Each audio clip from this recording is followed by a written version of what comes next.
Doom Squad. We're still doing the modern day solo war game of Special Forces. Today, we're going to do an escort mission. Yeah, we're including a girl on the tabletop. How about that? It's the same table as last time. Couple of little wrinkles, little changes to mix things up. And you'll notice each of these dice is the location, soon to be, the location of a target marker. There are 10 of them, one for each of the figures. Yeah, we're going with a slightly larger setup, a full 19 points. 18 actually, of Special Forces.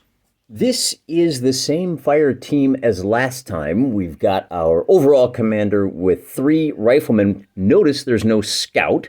We'll get to him in a second. We do have our 2-figure sniper, kind of fudging things a little bit, proxying the 2 figures for one. And this is the model, the scientist, the sexy, beautiful scientist that has to be escorted across the table. This is not a video game, so this should be delightful. Now, she has to be escorted by one of the figures whose sole job is keeping her safe, keeping her head down, keeping her from going full girl boss on the professionals. But we're missing the scout, aren't we? Well, he's over here in this additional squad. I've bought another squad leader, another lieutenant. He gets the same abilities as the other guy. But he is second in command. So he can do as a free action, he can change the formation. As a free action, our scout, same scout as last time, can take a search check on the target markers.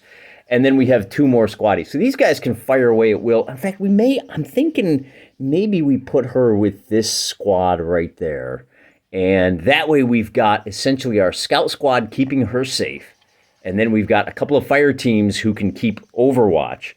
This time, we don't care about casualties. We just need to get her off the table. And in addition to requiring a babysitter of sorts, she will slow this squad down. Their movement is reduced by 1. Back to the Sky Drone Cam. We've got 1, 2, 3, 4, 5, 6, 7, 8, 9. There's a 10th. Oh, there it is. Number 10. Oh, he's way over here. Number 10 target marker is right there. See the 1, 2, 3, 4, and then over here in this corner, we've got 5 and 6 behind the Taco Bell. That's the exfil location. Our troops are going to start on the opposite side of the table. We'll roll a d6. The mission is going to be to get our lady scientist from that side of the table to 1 through 6. Now, we can start anywhere along the edge that we want to, but we're going to have to be judicious about it. So let's find out where the finish line is. Number 5, we got to get to this location over here, and that means we get to start anywhere on this side of the table.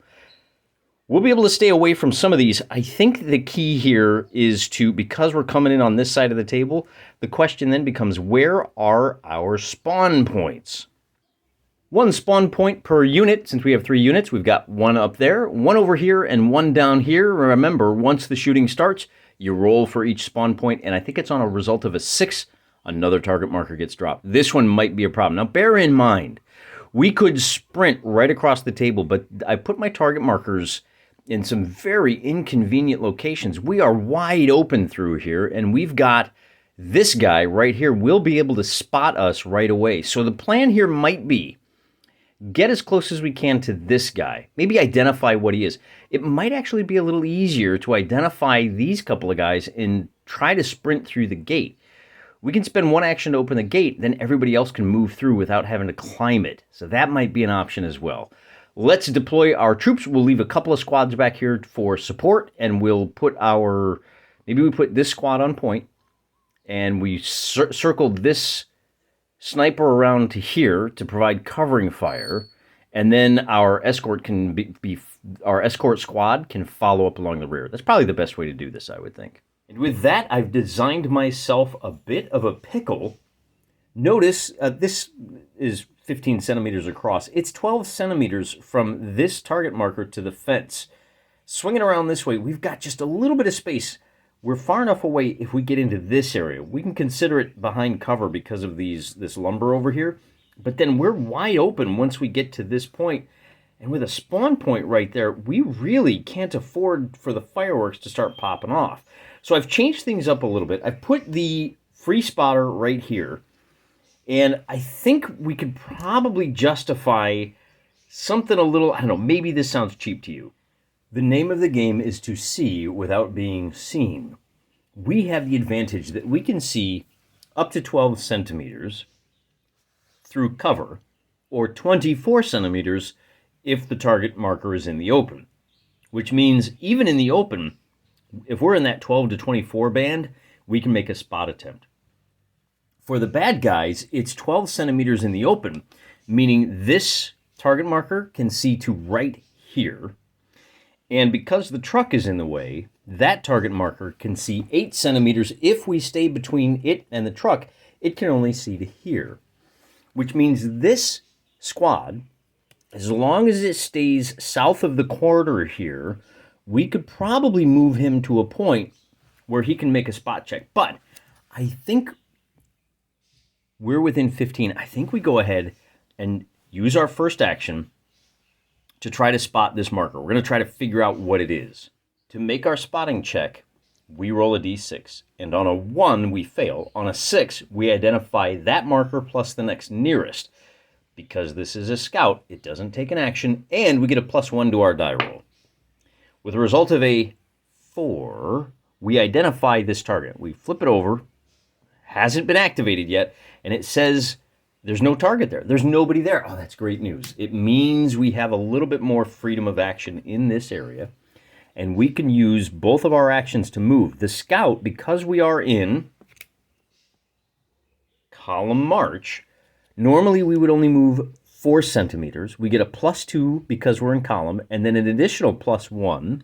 So our scout can move to here on the first action. And on the second action, I want to stay more than 8 away. He's going to slide right up to here. So he's keeping the truck between him and the target marker. And then the rest of the squad will follow suit. These two squads will use both actions to move up. Because they're in column, they're at +1, but because we have the lady with us, we're at -1, so that's going to be 4 centimeters per action. We'll use both actions to move up to the Jersey barriers. We could change formation for free because our leader is on point, but for now, we just want to hustle. We want to move her up the table as much as possible, and we're looking for a good vantage point for our sniper. So we'll move him up 8 centimeters as well. We're far enough away from all of the bad guys. We don't need to worry about them spotting us. And we've successfully completed our first turn. I think we can just ignore this marker right here. As long as we hug the south, I think we'll be okay.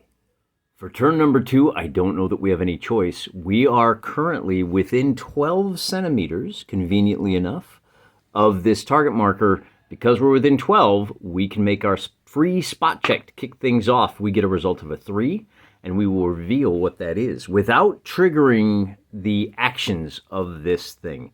Incoming fire. So if we move within 8 centimeters of that, we're going to trigger an attack. Rather than risk triggering that, remember we have 8 centimeters. I'm going to move right up to the 8. That's my first genuine action with these guys. Then we're going to go ahead and change our formation to something a little more defensive. We're going to go wide on this one. Oh, we got to stay in the shadow, though. So what we're going to do is we're going to spread out like this. This is going to give us, and we go prone, which will make us a lot harder to hit. And I'm doing that specifically. We have to risk that incoming fire. The direct route, we're going to have, this is going to become a run and gun, so we want to set ourselves up as best we possibly can. And that means coming over here to this follow-up squad, and we're going to use our sniper to protect them. The follow-up squad is going to be able to move, and because they are, I forgot, because they're in column, they have a +2 to their movement, so they can move 10 centimeters. And we're going to bring them right up into the shadow of the first squad. I'm going to move them over here, and I'll leave them there just for the moment. I'll move the rest of the squad. Our sniper, when he moves his 10, he's going to have to stop right about there in cover. And that's going to be the end of turn number 2. The idea here is that we want to be able to race as fast as we can.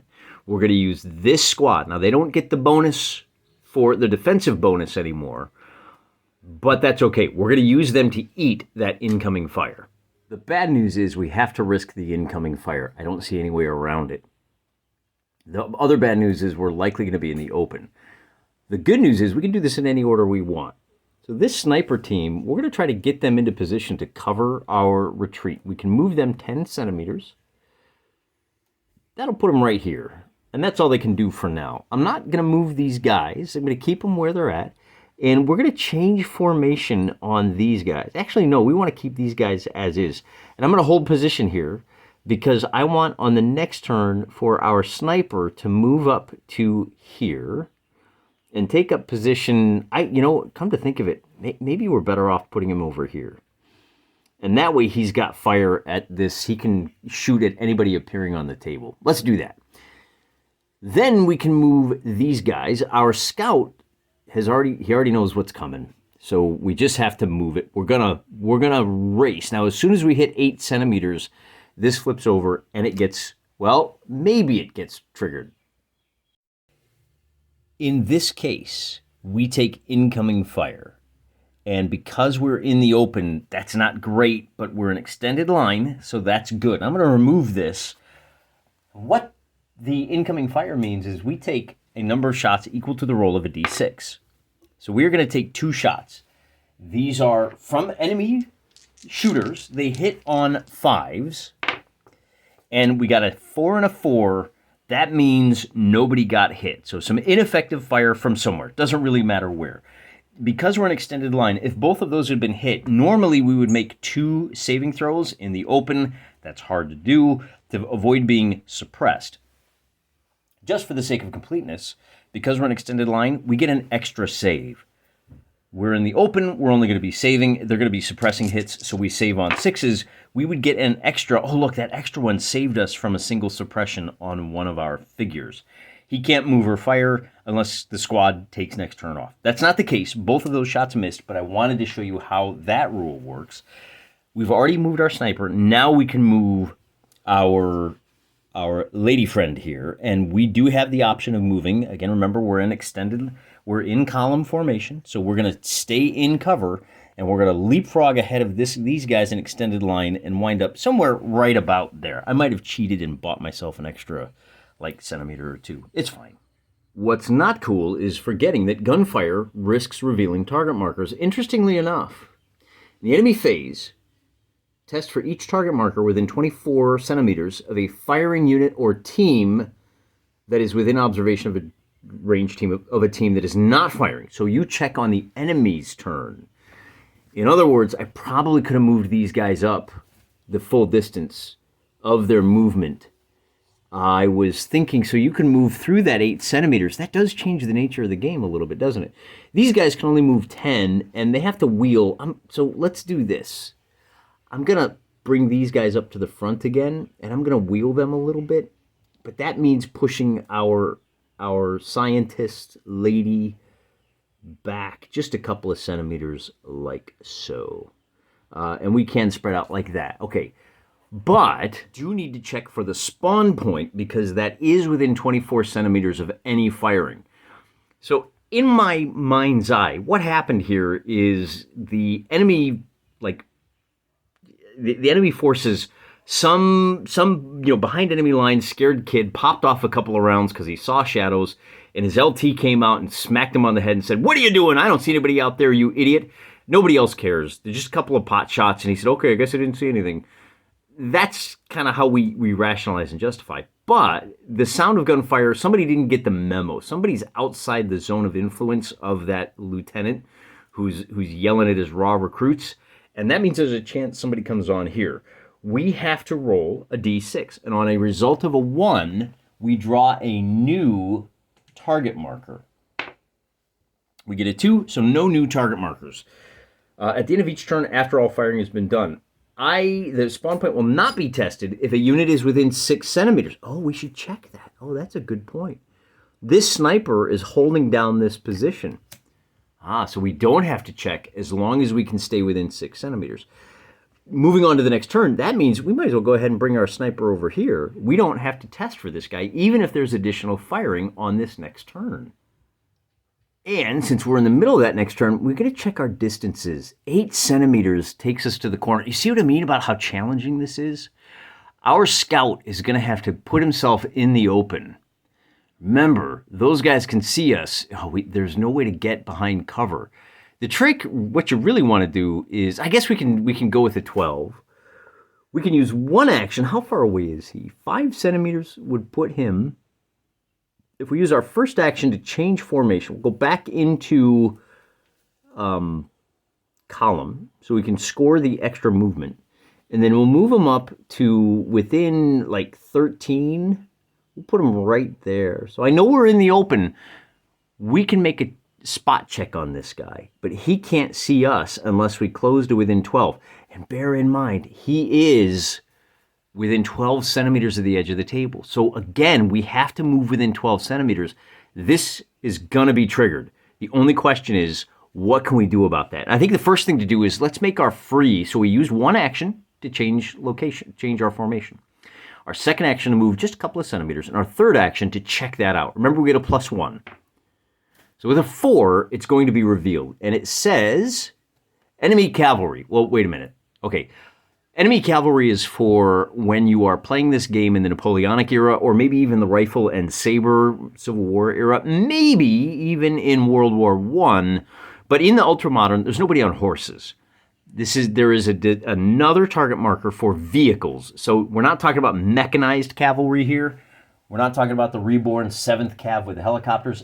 I'm going to grab a new replacement target marker, and we'll put that down. And we will reveal this marker instead. It says, oh, it's upside down. It says Gathering Threat. That's probably the worst card we could have drawn. Gathering Threat means I need to draw 2, and I'll reach into the bag here, and I'll draw 1. And because there's something hinky going on over here, I'm going to drop 2 more down. I can't do anything else about that this turn, but I can do something about our lady scientist. We're going to move up the other squad to about right here. I think that will keep her safe. Where'd she go? Oh, there she is. Okay, come along, lady. Now remember, this squad is in a little bit of trouble. He can't fire. All he can do is kind of keep her head down. He's dragging her along, keeping her protected, trying to stay between her and the enemy. And that's really going to be it for the end of the turn. But it's okay, because we are still safe from being spotted by those 2 target markers. Once again, I want to move my scout first, because he gets the free scout check. And we'll check one of these, and with a result of a 6, remember, he gets a +1. You reveal 1 target marker. All right, we got an enemy unit. And then you reveal the next nearest. So with that 1 free action, we have enemy advances. Okay, so kind of a weird one here. That being the case, I'm going to use 1 action.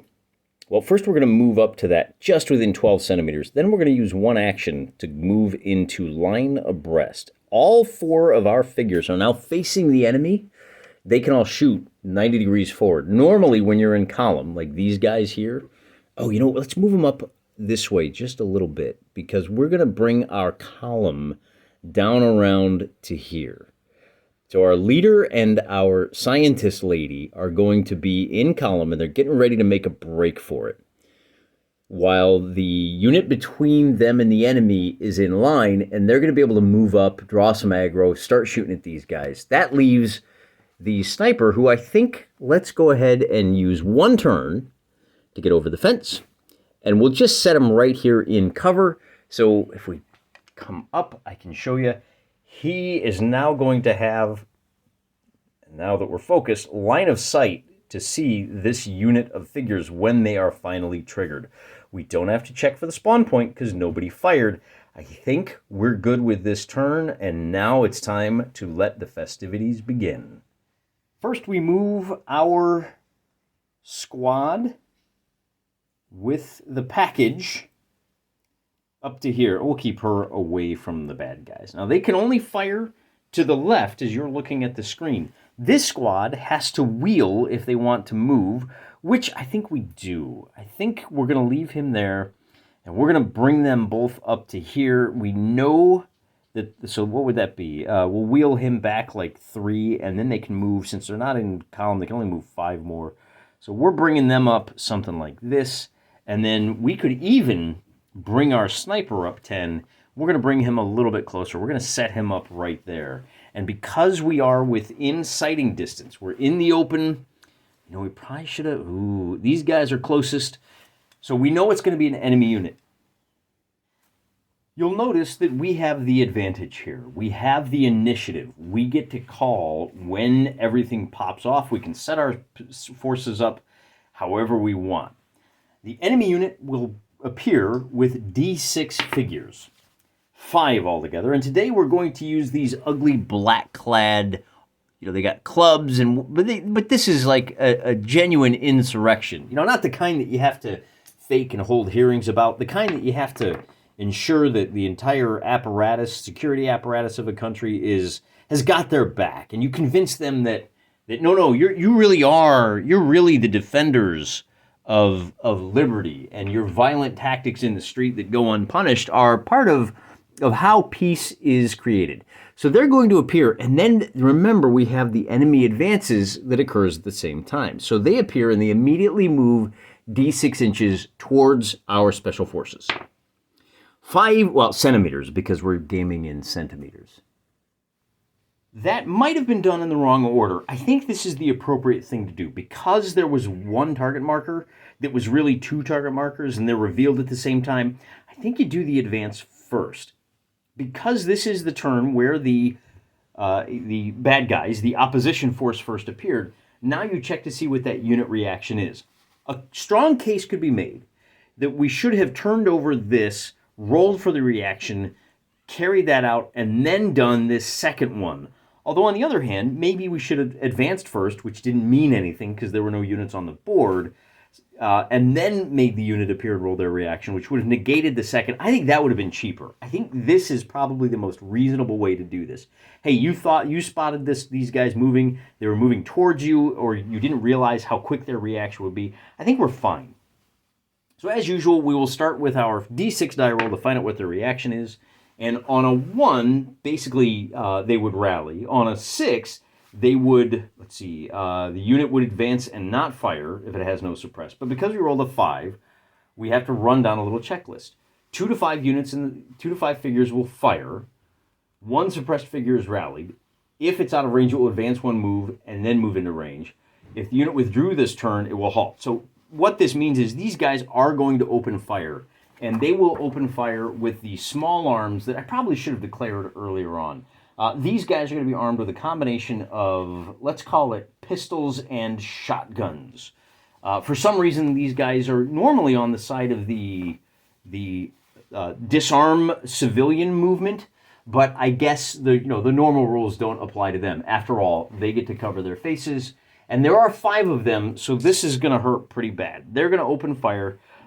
I think we might have been better off with holding 1 action and shooting with our sniper, but it's too late for that. So all 5 of them are going to fire. Let me roll 2 for the shotguns and 3 for the pistols. Small arms, because these guys are, they're not an organized, they're organized, but they're not an official, how would you explain this? They're still civilians. It's just that the authorities turn a blind eye to all of their law-breaking ways. So the 3 pistols are going, everybody's at short range, so boy, they're all going to be +1 in close combat. The shotguns, they all roll 1 die, and they're all going to be at +1. Normally they're hitting on 5s, so these would be the 2 hits, but because they're at short range, they get that +1. That's going to be 3 hits on our team that is in the open. And with a +1, that's going to be 1 kill and 2 suppression markers. We do get to make a save. The kill is going to be successful on a 4 or better. Yeah, they're prone. We're going to call them prone. We're smart enough. These guys are special forces. They're not stupid. And we haven't determined who it affects yet, so don't worry about that. These 2 are suppression markers. The save is a 5-up on those and a 4-up on the kill. So we save 1 suppression marker, we take 1 guy goes down, and I think it's supposed to be the nearest one to the bad guys, and we will take 1 suppression marker. So I will drop a suppression marker down, and I will remove 1 figure. We are not out of the game just yet. On the last episode, we saw a patrol where losing 1 figure meant that you lost the game. And that's not the case here. The only way to lose is for her to not get away.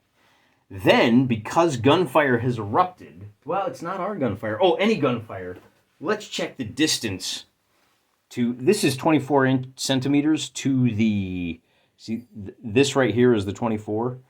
So we are far enough away from that spawn point that we don't have to check. And I think we're going to win this scenario. The first thing I'm going to do is open fire with my sniper. That might sound odd. After all, we could just move our lady and win the game, but I really like the idea of shooting guys dressed in black with the red face masks. We are at +1 to hit because we are within 20 centimeters. If you don't believe me, here's 20 centimeters right there. And normally hitting on a 4, snipers negate all cover, so we check, and with a result of a 7, that is going to be a kill hit. These guys are in the open. That kill is going to be, oh, let's see here, +2 to hit. We roll 1 die, and then it's a +1 to the defense save. Oh, the sniper gets a +1 to the defense save because he's so good at hiding. These guys have to make a save, and the kill save when you're in the open is going to be on a 5 up, so he's okay. If the score is shown as hit, if it was a suppression hit, use the suppression column. If it's a kill, use the kill. Yeah. But that unit does get 1 suppression marker. Maybe I'm going to use the white die here to show that we've got 1 suppression marker on this unit. And then these 2 guys can open fire. And once again, we're at short range, +1s, hitting on 3s. Snake eyes means they do nothing. And wow, nice marksmanship, fellas. Then for the last action of the turn, we are going to hoof it. We can move, how far away are we from the exfiltration? Again, because we are in column, we get a bonus of 2 to our movement. So 6, I guess, we are going to need to race, we'll call it 3 to get to there, 3 to get to here. We're not going to jump over the obstacle. I'm not going to mess with that. That's 6, and then we can move an additional 6 to here, and that's probably going to end the game because our lady friend has made it to within the exfil location. And, you know, these guys are suppressed. These guys are suppressed. He couldn't fire, but because he didn't fire, I think he removes the suppression marker, but it doesn't really matter. So, once again, you take your time, you pick your moment, and then you just make a break for it. And this is not necessarily a game with a lot of move and counter move, although this is more a game of try to set things up to be as perfect as possible for yourself. Just like, and I really like the way this captures the feeling of being a Special Forces soldier. You move around in the shadows and you find out what you need to find, and then you just launch a lightning blitz to try to achieve your objectives. And you got to hope that, I come to think of it, maybe we should have been checking for this unit over here too. They might have appeared and made life difficult for our Heidi sniper over there. Oh well, too late for that now. The game does include a lot of things like heavy machine guns. I don't have figures for that. It includes rules for vehicles that are pretty basic, and they're pretty much what you'd expect for a game of this caliber. And I think as a solo exercise, this is a fascinating game.